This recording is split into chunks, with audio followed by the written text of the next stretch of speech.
Hello from our booth here on the Battery Show 2025 in Stuttgart. This year our goal is to show different applications for different markets, but all of them are referring to battery solutions. Except e-driven passenger cars as one example, we are having also applications, for example, like the power tool industry, but also power storages as another example.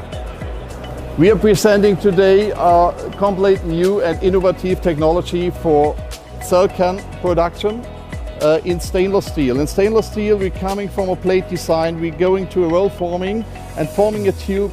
On the tube, we are welding by laser longitudinal seam, and at least this expanding process, we are forming the finished cell can housing. So finished, it looks like that, and this is the current product.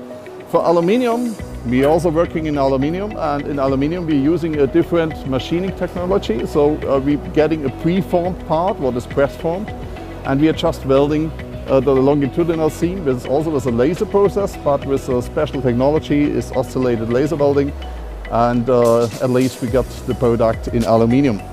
We are presenting here our technology for laser welding of contacts and cell housings for power tool. I'd like to give you a brief overview of how we help manufacturers of high precision components, such as electrical contacts and cooling parts for electronics, with tailored standalone press lines and complete production lines. In your case, we understand the importance in producing parts like electrical contacts, thermal elements, metal clips that demand high precision, reliable repeatability, and often integrate additional equipment for the production line like tooling.